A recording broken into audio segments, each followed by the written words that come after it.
ওয়ালা ইয়াসআলু হামিমুন হামিমা ইউবাসসারুনাহুম ইয়াওয়াদ্দুল মুজরিমু লাউ ইয়াফতাদি মিন আযাবি ইয়াউমিযিম বিবানি। সূরা মাআরিজের ভেতরে 11 নম্বর আয়াতে আল্লাহ জানিয়েছেন কিয়ামতের ওই ময়দানে কোন বন্ধু, এই যে হামিম শব্দের শাব্দিক অন্তরঙ্গ বন্ধু, এটা আপনার স্ত্রী হতে পারে, আপনার বান্ধবী হতে পারে, এমনকি সবচাইতে বেশি সময় যার সাথে কাটান আপনার ওই বন্ধু হতে পারে। এই বন্ধু কিয়ামতের দিন আপনার কথা জিজ্ঞাসাও করবে না, আর যদি জিজ্ঞাসাও করে আল্লাহ পাকের কাছে মুক্তিপণ হিসাবে আপনাকেও বলবে আল্লাহ এই বন্ধুকেও দিয়ে দিলাম। বলেন নাউজুবিল্লাহ। এই যে কঠিন সালসালা অবস্থা আল্লাহ পয়দা করবেন ওই ময়দানে শেষে, বন্ধু, মা বাবা, স্ত্রী, সন্তান সব কিছু বলবে আমি মুক্তিপণ দিলাম। কি দিলাম? এই যে লাউ ইয়াফতাদি, ফিদিয়া দিলাম, মুক্তিপণ দিয়ে দিলাম। ওয়া সাহিবাতিহি ওয়া আখি, শুধু সন্তান না, আমার স্ত্রী, আমার ভাই ভগ্গর যা আছে সবই দিয়ে দিলাম। ও ফাসইলাতি হিল্লাতি তুবি, আমার জ্ঞাতি গোষ্ঠী যারা আমাকে আশ্রয় দিত, আমার দলের লোক, আমার গ্রামের লোক, আমার বংশের লোক যারা আমাকে আশ্রয় দিত বিপদে পড়লে, আল্লাহ এদেরকেও মুক্তিপণ হিসাবে দিয়ে দিলাম। অমাং ফিল আরদি জামিয়া, দুনিয়া যা আমার ছিল স্থায়ী অস্থায়ী সব দিলাম। সুম্মা ইউজি, এরপরও তুমি আমাকে নাজাত দাও। কিয়ামতের এই দৃশ্যটা একটু সামনে নিয়ে এসে দেখেন কত ভয়াবহ। নিজের স্ত্রী পর্যন্ত মানুষ দিয়ে দেবে, অন্তরঙ্গ বন্ধু, স্ত্রী, সন্তান, দুনিয়ার অস্থায়ী স্থায়ী যত সম্পদের মালিক ছিল লোকটা সব আল্লাহকে বলবে আল্লাহ নিয়ে যান, শুধু সুম্মা ইউজি, আমাকে কিছু বলবেন না। হযরত ঈসা নবীর মতো এত বড় পাওয়ারফুল নবী পর্যন্ত বলবে রব্বুল আলামিন আমার মা মরিয়মের সাথে তোমার যা ভালো লাগে তুমি করো, যে আচরণ তোমার করা লাগে তুমি সব করো, আমার মাকে আমি ছেড়ে দিলাম, কিন্তু আমার কিছু বলবো না।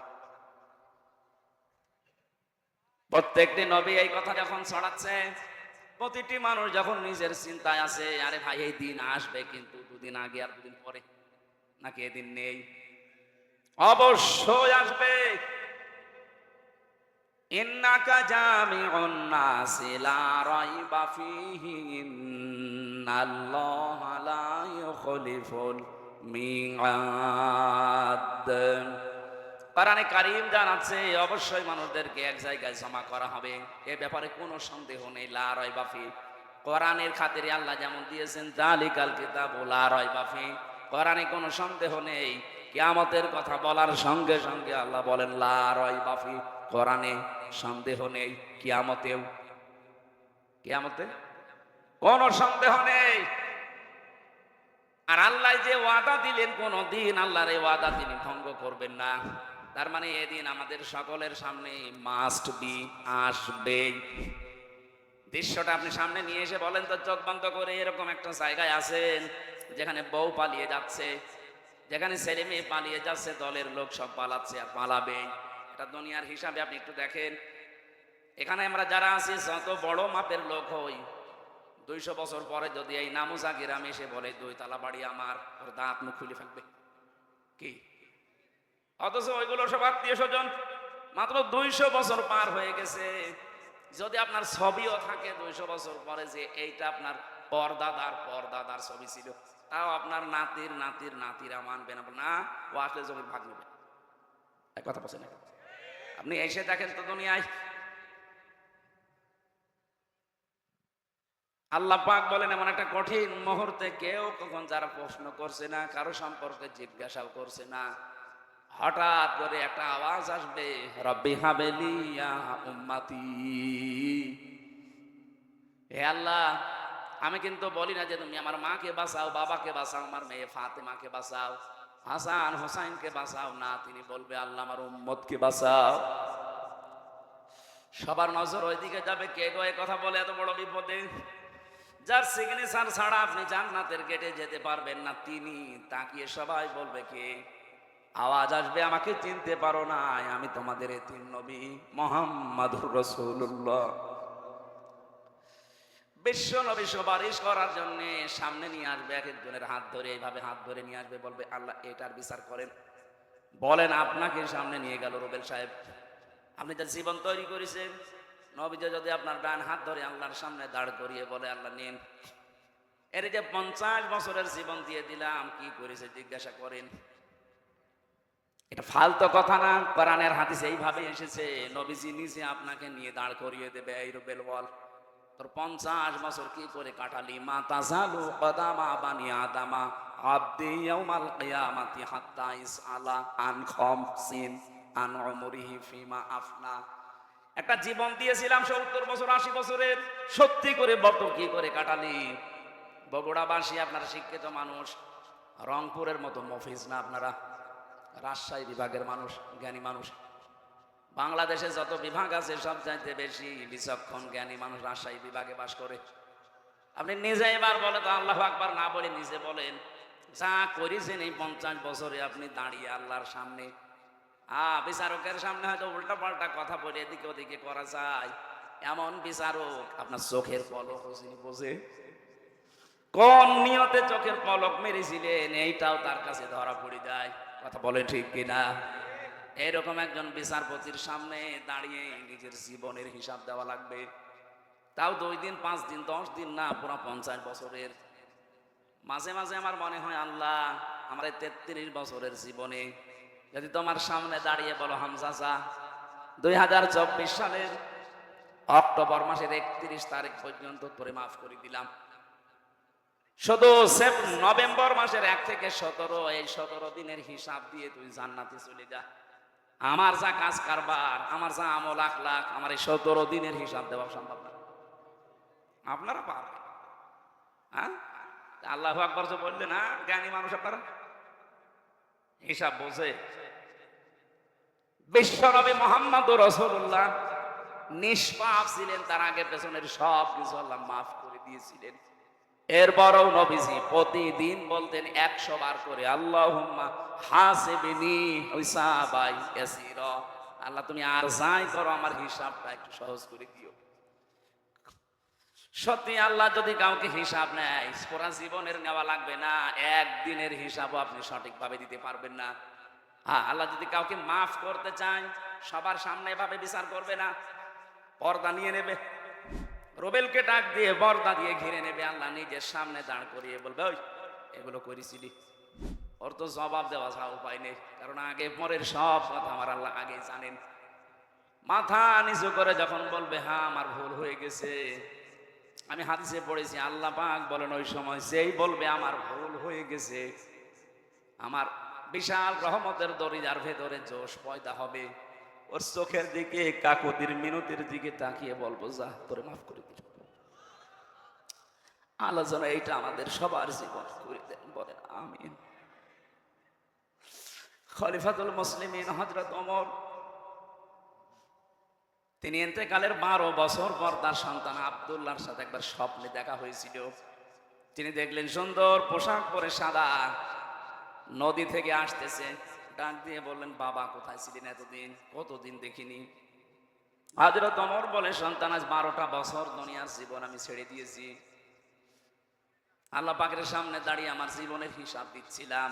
আমি যে 26 বছর বয়সে মুসলমান হয়েছি, এর পরবর্তী যেই কয়দিন দুনিয়ায় ছিলাম এই কয় বছরের হিসাব, আমার আগেরটা তো আল্লাহ কালেমা পড়ার পরে মাফ করে দিয়েছে, 1 থেকে 26 বছর পর্যন্ত আল্লাহ আমার হিসাব নেয়নি, কারণ কোন মানুষ যখন মুসলমান হয় পেছনের অপরাধ আল্লাহ সব মাফ করে দেয়।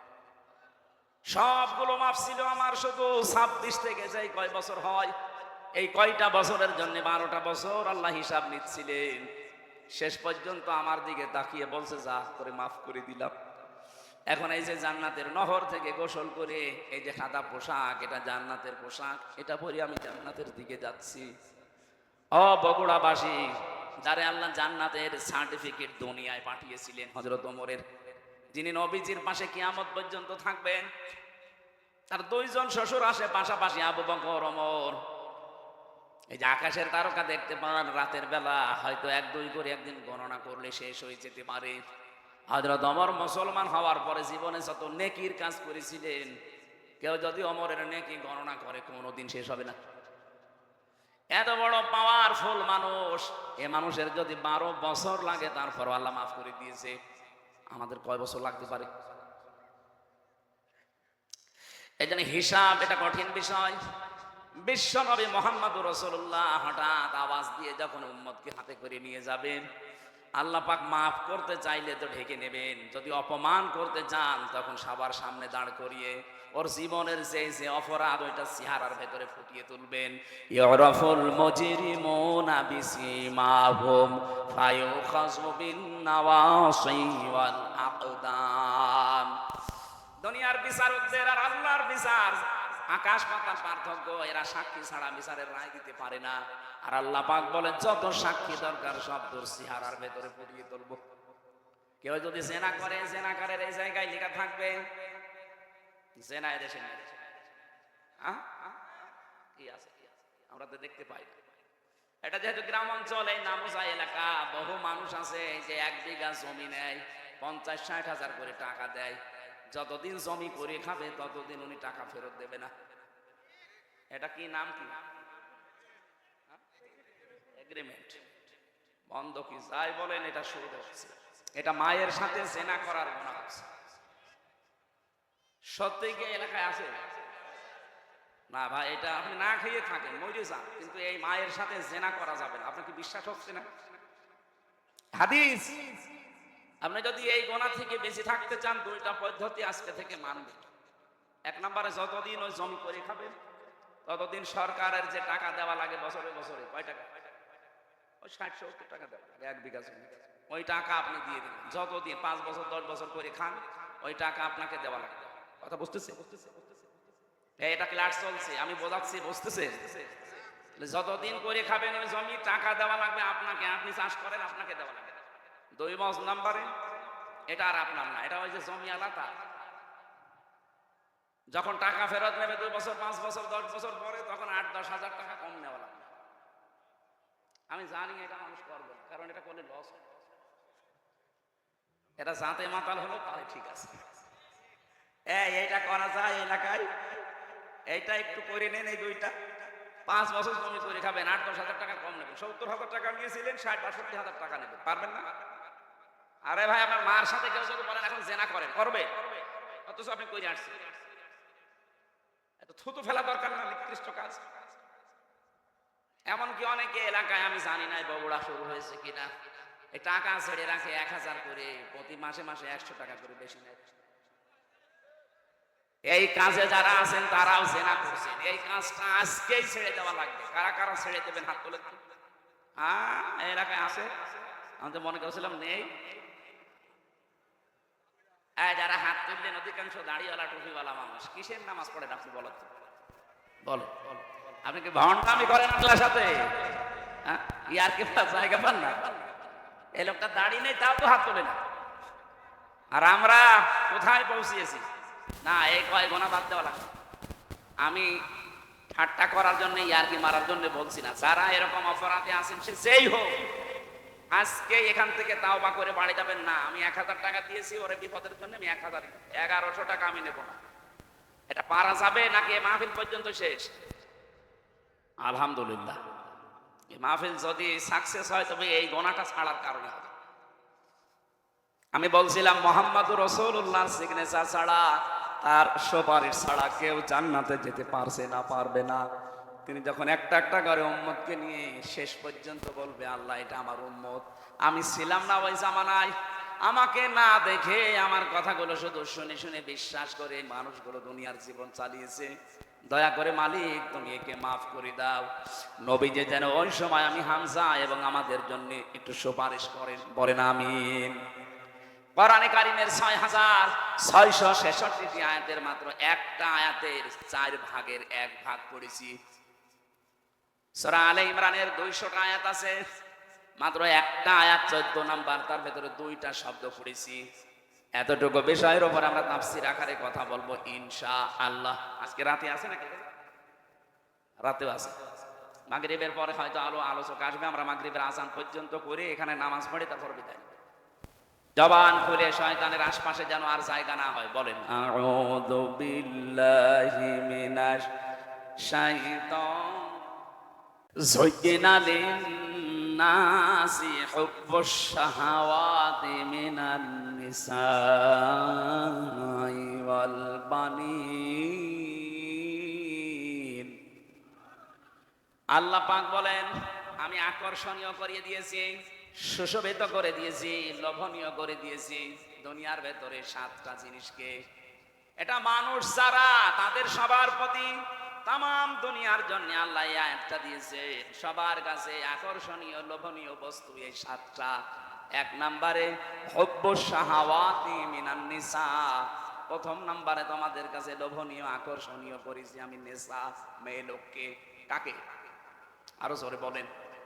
এই আয়াতের তাফসীর পড়তে গিয়ে দেখেছি তাম দুনিয়ার ভেতরে যত কিছু আল্লাহ বানিয়েছেন, বিশ্বনবী জানালেন আমার ইন্তেকালের আগে এই দুনিয়ায় আমার উম্মতের জন্য সবচাইতে ভয়ঙ্কর এবং ফিতনার জিনিস হিসাবে আমি যা রেখে গেলাম তার ভেতরে একটা মহিলা আর একটা জমি জায়গা।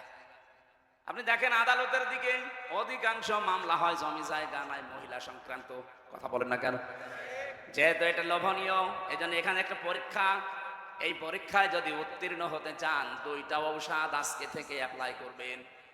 এই ঔষধ আমি বানাবো এখন গাছগাছলা দিয়ে। বিশ্বনবী মুহাম্মদ রাসূলুল্লাহ জানিয়েছেন 2টা ঔষধ যদি তোমরা দুনিয়াতে খেতে পারো, অ্যাপ্লাই করতে পারো, দুনিয়ার জীবনে সেট করতে পারো, তাহলে এই ফিতনা, এই যে লোভনীয়, এইটা থেকে বেঁচে থাকতে পারবা। আমি জানি আমি সহ প্রত্যেকে এই রোগের রোগী। এই যে মেয়ে লোক দিয়ে আমার আল্লাহ হাজার হাজার মানুষকে আজ পরীক্ষায় ফেলে রেখেছেন। আর মেয়ে লোকের যে ষড়যন্ত্র, এটা কোরআনে উল্লেখ আছে, ইন্না কাইদাকুন্না আযীম। মেয়েদের চক্রান্ত বড় ভয়ঙ্কর। শয়তানের চক্রান্তের কথা আল্লাহ কোরআনে বলতে গিয়ে বললেন, ইন্না কায়দাশ শাইতানি কানা দাঈফা। শয়তানের চক্রান্ত একেবারে দুর্বল। শুধু দুর্বল না, একেবারেই দুর্বল। দাঈফ আর দাঈফা। কিন্তু যেখানে মহিলাদের কথা আল্লাহ কোরআনে নিয়ে আসলেন, সেখানেই বললেন, এই আয়াতটা কিন্তু ইউসুফ নবী আলাইহিস সালামের জামানার। হয়তো জুলাইখা যার ষড়যন্ত্র করে ইউসুফ নবীকে জেনার তহমত পর্যন্ত নেওয়া লেগেছিল, সেই আয়াত সূরা ইউসুফের ভেতরে 28 নম্বর আয়াতে আছে, ইন্না কাইদাকুন্না আযীম। এখানে যারা আরবি গ্রামার জানে কিনা জানি না, যদি আলেম কেউ থাকে দেখবেন ইন্না কাইদাকুন্না আছে, আল্লাহ বহু বচন দিলেন। অথচ আয়াত নাজিল হচ্ছে জুলেখার জন্য। জুলেখা কয়জন বলেন বলেন? 1 বচন, 2 বচন, এরপরে 2 এর বেশি হলে হয় বহু বচন। আল্লাহ একবারেই 2 বচন বাদ দিয়ে বহু বচন লাগিয়ে দিলেন। কোন কারণে? জুলাইখা তো 10-12 জন না, কয়জন? আল্লাহ ভালো করে জানে জুলাইখা শুধু এইটা না, কিয়ামত পর্যন্ত এরকম দুর্বিসন্ধিওয়ালা জুলাইখা দুনিয়ায় আসবে। কথা বলে না কেন? আমার মনে হয় তার ভেতরে আমাদের দেশে একটা কি দুর্বিসন্ধি দেখেছি। 15টা বছর কি কায়দা কৌশল করে চলে গেল। আমার মনে হচ্ছিল মানুষ পিটিয়ে মারবে, কিন্তু কি কায়দা করে পালিয়ে চলে গেছে। মেয়েদের চক্রান্ত বড় ভয়ঙ্কর। ও যদি কাউকে টার্গেট নেয়, ওই পরিবার পর্যন্ত ধ্বংস হয়ে যায়। আজ 100টার প্রায় 98টা পরিবারে শান্তি নেই। অধিকাংশ, আমি যতটুকু জানি, তার স্ত্রীর কারণে। অধিকাংশ মহিলা দেখবেন নিজের আত্মীয় স্বজন, বাবা মামা চাচা, এগুলো আসলে খুব আনন্দে আছে। আর স্বামীর মা বাবা, তার নিজের পক্ষ থেকে যদি কেউ আসে, ওর অটোমেটিক মন খারাপ হয়ে যায়। আমি নিজে স্বামী, এই যে কোরআন শরীফ আমার সামনে, যত স্বামী বসে আছে জিজ্ঞাসা করে, মানুষ হিসাবে মানুষের একটা দুর্বল জায়গা আছে। মানুষ হিসাবে প্রত্যেকটা মানুষ, যদি কেউ কোনো স্ত্রী চায় যে আমার স্বামীকে আমি 100 ভাগ খুশি রাখবো, তাহলে আমার মা বাবার সাথে আপনার ভালো ব্যবহার, তাছাড়া জীবনও আপনি আমার মন পাবেন না। উপরে উপরে হয়তো আপনাকে সংসার করার জন্য ভিন্ন জিনিস বলা লাগে, তো মন পাবেন না যদি আমার মা বাবা আপনার মা বাবার মতো সম্মান না পায়। এই কথা বলছেন যারা স্বামী আছে, এটা মনে হচ্ছে না 100টার 98টা ওটা চাচ্ছে না। এই জন্য তো পরিবারে শান্তি। নারী নির্যাতন কিছু হলে আগে মামলা হয়ে যায়, আর পুরুষ নির্যাতনে আমরা মরে যাচ্ছি, কোনো মামলা নেই। আমার মনে হয় এই আইন পাস করা দরকার সামনে। পুরুষ নির্যাতনেরও আইন আছে। কত মানুষ আমরা রোগী হয়ে গেছি, কিছু বলতে পারছি না। তাই বিশ্বনবী জানিয়েছেন 4টা গুণ যাই মহিলার ভেতরে পাওয়া যাবে, ওই মহিলাকে আল্লাহ জান্নাতের 8টা দরজা খুলে রাখবে। সেখানে নামাজের কথা নেই, রোজার কথা নেই। আপনি দেখেন, আমি বলছি একটা একটা করি। ইদা নাজারা ইলাইহা সাররাতুহু, বিশ্বনবী বলেন যে মহিলার দিকে তার স্বামী বাইরের কর্মজীবন শেষ করে বাড়িতে আসার পরে স্বামীকে সে আনন্দ চিত্রে অভ্যর্থনা জানাবে। অভ্যর্থনা জানানোর দূর কথা, মুখের ভেতরে তাকানো যায় না। সম্মানিত মা বোন যারা এসেছেন, আমি দেখলাম বহু মহিলা সব কালো বোরকা পরে পরে ঘুরতেছে।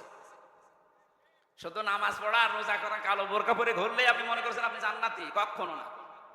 স্বামী যখন বাইরে থেকে আসবে, হ্যাঁ, অনেকে মনে করছে আমার স্বামী নেই তাহলে আমার প্রেমিকা, না, ওইটা আবার বাদ। আপনার ভালোবাসা তৈরি হবে বিয়ের পর। কখন? কেন এটা বললাম বলেন তো? বিয়ের আগে ভালোবাসা করা জায়েজ নেই কেন? আমার 7টা কারণ আছে তাফসীরের ভেতরে। 1 নম্বরে হযরত আদম আলাইহিস সালাম, তাকে আল্লাহ যখন জান্নাতের বিশাল নিয়ামতের ভেতরে নিমজ্জিত রেখেছেন, তার কিচ্ছু ভাল লাগছিল না, এত নিয়ামত, কিন্তু না, চোখ বন্ধ হয়ে গেছে, ঘুম এসে গেছে, ঘুম থেকে উঠে দেখছে একটা মহিলা পাশে। তিনি তাকালেন এবং ধরতে গেলেন, কারণ এমন সুন্দর করে আল্লাহ তাকে বানিয়েছিলেন। তামাম দুনিয়ায় 4 জন মহিলার চেহারা আল্লাহ নিজের কুদরতি হাতে সবচাইতে সুন্দর করে বানিয়েছে। ইউসুফ নবীকে দেখলে মানুষের ক্ষুধা মিটে যেত, আমাদের মুহাম্মদুর রাসূলুল্লাহকে দেখলে মানুষের শরীরের ব্যথা পর্যন্ত দূর হয়ে যেত, এমন চেহারা আল্লাহ দিয়েছে। পুরুষের ভেতরে 2 জন, আর মেয়েদের ভেতরে 1 নম্বরে বিশ্ব সুন্দরী ছিল আমাদের আদি মাতা হযরত হাওয়া আলাইহিস সালাম। 2 নম্বরে যে মহিলার নাম বললাম জুলাইখা, এইটা ছিল খুব সুন্দর ছিল। 3 নম্বরে হযরত ইব্রাহিম নবীর বড় স্ত্রী সারা রাদিয়াল্লাহু তাআলা আনহা। 4 নম্বরে মুহাম্মদুর রাসূলুল্লাহ ছোট মেয়ে হযরত ফাতেমাতুজ জাহরা রাদিয়াল্লাহু তাআলা আনহা। তাহলে 1 নম্বরে যিনি আছেন, কেমন সুন্দর করে বানিয়েছে বলে। হযরত আদম ঘুম থেকে উঠে তাকালেন এবং ধরতে গেলেন। আল্লাহ বলেন তাকানো যাবে না, ধরাও যাবে না। হযরত আদম ওই সময় বলেছিলেন, মাবুদ তাকানো যাবে, ধরাও যাবে, সেই বুদ্ধি দেন। বুদ্ধি আছে, বিয়ে করা লাগবে, স্বামী রাজি আছে। তার মানে এই আয়াতের যে তাফসিরে পড়েছি, আপনি বিয়ের আগে মহিলার দিকে ওইভাবে তাকাতেও পারবেন না, ধরতেও পারবেন না। তো এখন অনেকে আল্লাহর রাস্তায় কাজ চালাচ্ছে না। কেউ কেউ কসম দেওয়ার জায়গা পায় না, প্রেমিকার মাথায় হাত দিয়ে বলছে, তোর মাথায় হাত দিয়ে কসম করলাম। ওর মাথায় হাত দিয়ে গোনার কাজ না, জয় কয়টা চুলের উপরে হাত লাগবে ওই কয়টা গোনা হবে। এই কথা বলছে না কেন? প্রেম করা যায় আছে বিয়ের আগে না পরে? যারা বিয়ের আগে প্রেম করছে, এটা ছেড়ে দেওয়া লাগবে। কার জন্য বলেন তো? আল্লাহর জন্য। ছেড়ে দেবেন কারা কারা, হাত তোলেন তো। এই বুড়ো মানুষ আবার কিসের প্রেম আপনার? যুবক মানুষ হয়তো হাত তুলতে পারে 2-1টা, মুরব্বী মানুষের প্রেম হবে তাদের সাথে, ঠিক আছে? আমরা যে কথাটা মাসলা নিয়ে আসলাম, তাহলে প্রেম করা জায়েজ আছে, কিন্তু বিয়ের আগে না পরে? না, বিয়ের পরে। হযরত আদম আলাইহিস সালাম, আমি ঘটনাটা আনলাম এই কারণে, হযরতে আদম নবী আলাইহিস সালাম বললেন আমি রাজি আছি। আল্লাহ পাক বলেন এক কাজ করো, দেন মোহর দেওয়া লাগবে। তার মানে বিয়ের প্রথম যে কাজ, দেন মোহরের কথাবার্তা আনা। আমাদের এইসব নেই, কারণ দেন মোহর তো দেওয়া লাগে না, বাকি ফাঁকি।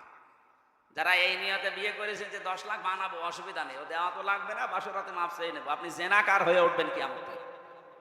যারা বাকি আছে দুনিয়ায় জীবিত থাকতে 70টা। আমার ভাইরা, বিশ্ব নবী জানিয়েছেন মেয়েটা যখন আসবে,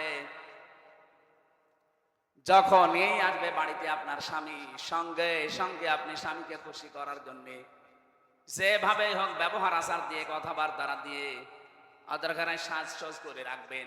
কারণ স্বামীকে আকৃষ্ট করার জন্য কেউ যদি সাজে, সে যেন নফল নামাজের সওয়াব পায়। এটা তো 1 নাম্বার গেল। 2 নম্বরে ওয়াইদা গাবা আনহা হাফিজাতুহু, স্বামী যখন বাইরে থাকবে তখন নিজের ইজ্জত আবরু, সতীত্ব, স্বামীর সন্তান, স্বামীর সম্পদ, এগুলো হেফাজত করে রাখা লাগবে। 3 নম্বরে ওয়া তুইনু আলা দীনি যাওজাতিহা, স্বামীকে দ্বীনের পথে চলার জন্য, মানবতার সেবা করার জন্য সময় দেবেন, ছাড় দেবেন, উৎসাহ দেবেন। এই যে রুবেল সাহেবের স্ত্রী, উনি একটা মানবতার সেবাকারী মানুষ, মানব সেবায় নিয়োজিত থাকে, দ্বীন ইসলামের কাজ করবে সারা দেশে সারা এলাকায়। ওনার স্ত্রী হওয়া লাগবে এরকম নিজে তো করবে। যান, আপনাকে সময় ছেড়ে দিলাম, আপনাকে আমি ছাড় দিলাম, যদি ওই সময়টা আমার কাছে আপনার দেওয়া দরকার, মানবতার জন্য, ইসলামের জন্য আমি ছেড়ে দিলাম। উৎসাহ যদি দিতে পারে, ওনাকে খাদিজাতুল কুবরার সাথে ওই মেয়েটাকে আল্লাহ জান্নাতে ডাকবে। আর যদি আরো নিষেধ করে, কি করে বেড়াও তুমি, না তোমার বউ নেই বাড়ি? আপনার তো আছে, আপনার চাইতে নবীজির বউ ছিল না? হযরতে খাদিজাতুল কুবরা সারাটা জীবন তিনি দেখতেন স্বামী যতদিন বাড়িতে না আসে মানবতার কাজ, ইসলামের কাজ প্রসার করা, প্রচার করা, দিন কায়েম করা, এই কাজের জন্য বাইরে থাকা লাগে। যখন এই বাড়িতে আসতেন দেখতেন হযরতে খাদিজা জানালার সাথে দরজার সাথে পিঠ লাগিয়ে দাঁড়িয়ে ঘুমিয়ে আছে। আমাদের মেয়েরা বউরা ঘুমিয়ে থাকে তবে সিরিয়াল দেখার জন্য। কি কথা বলেন না? আপনি যদি সত্যি স্বামী মানব দরদি, মানবতার কাজে বাইরে আছে, ইসলামের কাজে, দিনের কাজে হয়তো সাহায্যের জন্য বাইরে গেছে, যত রাত আসে না তত রাত পর্যন্ত যদি আশায় থাকেন আপনি খাদিজার মতো সওয়াব পাবেন। 4 নাম্বারটাই কঠিন। 4 নাম্বারটা কি? বিশ্বনবী জানিয়েছেন স্বামী যেটা পছন্দ করে ওটা যদি জায়েজ হয়, জীবন থাকতে তোমাকে ওটা মেনে নেওয়া লাগবে। এই কথা বুঝতেছেন? আমি তো নিজে বললাম, আমি নিজে স্বামী। যত স্বামী এখানে আছে প্রত্যেকটি স্বামীর পক্ষ থেকে আমি বলছি, মা বোনেরা, আমরা স্বামীরা পছন্দ করি সত্যি আল্লাহর কসম যে বিয়ের পরে যেন আমার মা বাবা আমার স্বামী। আমি খেয়ে থাকি না খেয়ে থাকি, থাকবে তারা। কথা বলছে না কেন? কিন্তু আপনি চান না। আপনার কারণে আজ মা বাবাকে হয়তো আলাদা করে দেওয়া লাগে, নাই বাইরে পাঠিয়ে দেওয়া লাগে, নাই বৃদ্ধাশ্রমে দেওয়া লাগে। কয়েকদিন আগে কিশোরগঞ্জ থানায় গিয়েছিলাম, নীলফামারী একটা বৃদ্ধাশ্রমে আমার নিয়ে গেল। দেখি এই লাইনে প্রায় 20-40 জন মা আর বাবা বসে আছে, অথচ তাদের ছেলে মেয়ে আছে। তাদের স্ত্রীর কারণে ছেলে তার মাকে আর বাবাকে রেখে গেছে বৃদ্ধাশ্রমে। ওদের চোখের দিকে তাকিয়ে আমি টের পেয়েছি ওরা ছেলের জন্য বদদুয়া করছে। কি করবে? 25 বছর 30 বছর পর্যন্ত আমার পেছনে শ্রম দিল এই মা বাবা। আজ 2 দিন তুমি আসতে পারো না, তুমি কার ফোস মতো শোনো, কার কথা মতো? ওই মেয়েটারও দোষ একা না, ওই মেয়েটাকে শুধু কান পড়া দেয়। ওই মেয়েটার মা আর ওর বড় বোন ওখান থেকে শুধু পানি পড়া লাগায়। ওই আর কতদিন একসাথে থাকবে, আলাদা হয়ে যা, ও বুড়ি বুড়ি চলে। সম্মানিত মা বোনেরা, না অন্যের কথা শুনে নিজের কপালে আপনি আগুন লাগাবেন না।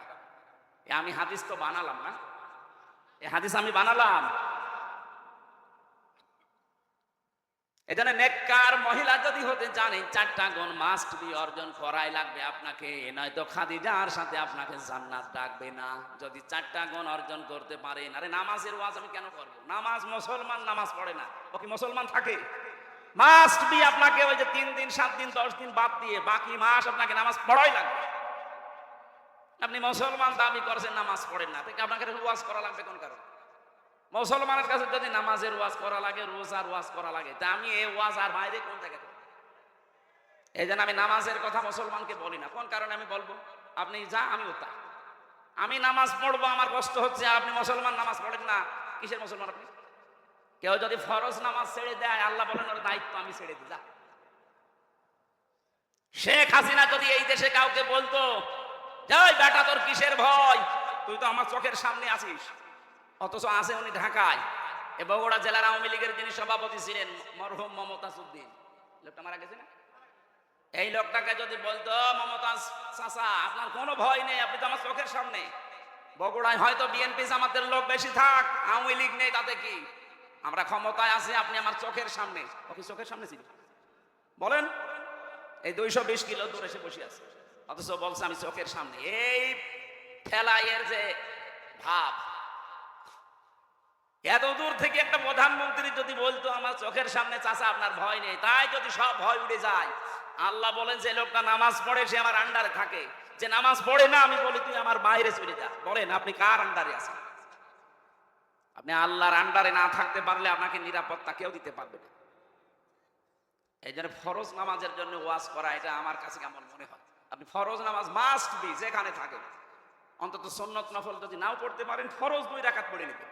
অত বুঝতেছেন? রমজানে 1 বছর পরে মাত্র রোজা আসে, 1 বছর পরে। যদি শরীর সুস্থ থাকে মাস্ট বি রাখা লাগবে, অসুস্থ থাকলে আপনি পরবর্তী 11 মাসে করে দেবেন, অসুবিধা নেই। আল্লাহ আমাদেরকে জানো এই ফরজ বিধানগুলো একটু অ্যাক্টিভ হওয়ার তৌফিক দেন, বলেন আমিন। যে কথাটা তুলেছিলাম, আল্লাহ রাব্বুল আলামিন যেহেতু আমাদেরকে ঔষধ দিচ্ছেন এইবার এই ফিতনা থেকে, মেয়েদের ফিতনা থেকে বাঁচার জন্য 2টা ঔষধ দিয়েছেন সূরা নূরের ভেতরে 30 নম্বর আয়াত। এটা 12 নম্বর পৃষ্ঠা আর 7 নম্বর লাইনে আছে। قل للمؤمنين يغضوا من أبصارهم ويحفظوا فروجهم ذلك أزكى لهم إن الله خبير بما يصنعون বলেন আল্লাহু আকবার। আল্লাহ রাব্বুল আলামিন বলেন, নবী আপনি দুনিয়ার মানুষকে বলেন, যারা মুমিন, যারা বলে যে আল্লাহ একজন আছে, হে রাসূল আপনাকে আমরা মানি, এই যে বিশ্বাস যাদের আছে এই মানুষগুলোকে বলেন আমরা মানি না আল্লাহকে। আল্লাহ একজন আছে, বিশ্বাস আমাদের আছে না? নবীজি আমাদের আদর্শ মানুষ এই দুনিয়া, এটা আমরা মানি না? কিয়ামতে আমাকে আল্লাহর সামনে বিচারের কাঠগড়ায় দাঁড়াতে হবে, বিশ্বাস আছে না? এই তিনটি গুণে গুণান্বিত যারা, তাদেরকে বলবেন তাদের চক্ষু যেন পরনারী থেকে তারা নিম্নগামী করে রাখে, আর তাদের লজ্জা স্থান যেন তারা হেফাজত করে। এই দুইটা ঔষধ যদি তোমার উম্মতেরা মেনে চলতে পারে, আমি বলছি যালিকা আযকা লাহুম, এইটাই তাদেরকে পবিত্র রাখবে। সুতরাং মেয়েদের এই চক্রান্ত এখন যা শুরু হয়েছে, আমি উপন্যাস পড়েছিলাম ভার্সিটি থাকতে, third person singular number, bachelor, এগুলো দিয়ে পরবর্তীতে ফালতু সিনেমা বানিয়েছে। এখানে এই পরকীয়া প্রেম উৎসাহ দেয়, কি করে পরকীয়া প্রেম করা যায়। আপনি কি নাউজুবিল্লাহ বলবেন না সুবহানাল্লাহ? আপনিও মুসলমান, আপনার নাম দেখেছেন, মোস্তফা নবীর নাম, সরোয়ার নবীর নাম, ফারুকি এটা নবীর সাহাবীর নাম। এত সুন্দর সুন্দর নাম সব এক জায়গায় করে নাম নিলেন, আর এনার নাম নায়কের নাম। কথা বলে না, নায়ক হয়ে যদি তাফসীর মাহফিলে আসতে পারে, আর আপনি তিনটা নবীর নাম তিনটা এক জায়গায় করে নাম নিয়েছেন, মোস্তফা, সরোয়ার, ফারুকি, আর আপনার বউর নামও তো কত সুন্দর নাম। এই সমস্ত মানুষগুলোকে আপনি এক কাজ করেন, আপনার স্ত্রী স্বামী এখন ইসলামের দিকে ঝোঁকেন, কারণ আপনার কপালে আগুন লেগেছেই তো এই কারণে। আপনি ইসলামের বাইরে চলে যাচ্ছিলেন, এখন এদিকে আসেন, উৎসাহ দেন, একটু দিন মেনে চলেন, পরবর্তীতে যদি জাতি চায় আপনাকে আবার এই জায়গায় নিয়ে আসবে। কথাটা তো ভালো, এই কথা বলছেন না কেন? যারা এই দেশের জন্য ছাত্র জনতার সাথে যারা সব সময় ছিল, মাহতাব স্যার ছিল, উনি জেল পর্যন্ত কেটেছে, কথা বলেন না কেন? সমকামিতার বিরুদ্ধে সেই লোকটার যে বলিষ্ঠ ভূমিকা, আল্লাহ রাব্বুল আলামিন তাকে যেন যোগ্য জায়গায় বসিয়ে দেয়। তা আমরা যেটা বলতে চাচ্ছিলাম এই আয়াত দিয়ে, বাস্তবতা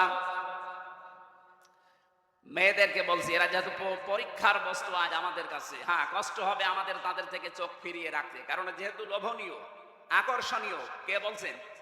আল্লাহ বলছেন যুজ্জিনা লিন্নাস, মানুষের জন্য আমি আকর্ষণীয় করিয়ে দিয়েছি, মরা মানুষ না, লিন্নাস জীবিত মানুষ। এদের কাছে এই সাতটা জিনিস খুব আকর্ষণীয়, দেখলে মন চাইবে, সে যে বয়সের লোকই হোক। যেহেতু এই আকর্ষণ আল্লাহ তৈরি করে দিয়েছে, আবার সেদও করে দিয়েছে আল্লাহ যে সাবধান, এখানে কিন্তু পরীক্ষা। এজন্য আমাদের সামনে এই পরীক্ষাটা থাকবে। এই পরীক্ষার ঔষধ এই দুইটা, চক্ষু নিম্নগামী করা লাগবে, মন চাইলেও নিম্নগামী করা লাগবে, 2 নম্বরে লজ্জা স্থানটা হেফাজত করা লাগবে। আর এইটা ঠিক নেই, যেখানে সেখানে ব্যবহার হচ্ছে। কথা বলেন না কেন?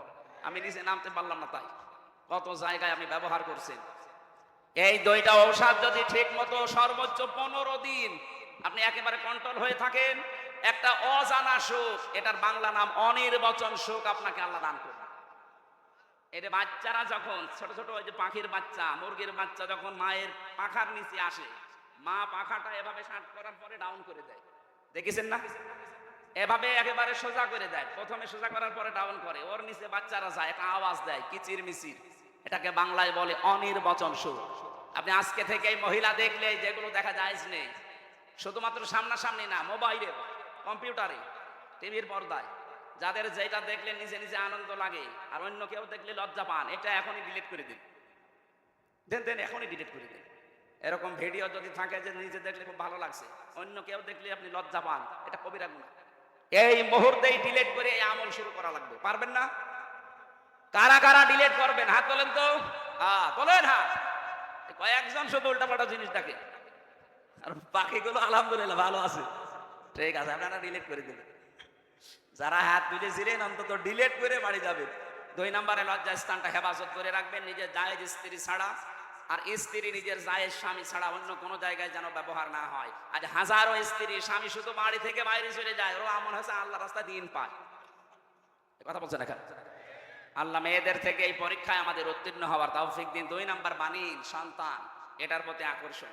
সন্তানকে আল্লাহ পরীক্ষার বস্তু বানিয়েছেন, কিন্তু এই পরীক্ষায় আমরা যেন ফেল না হয়ে যায়।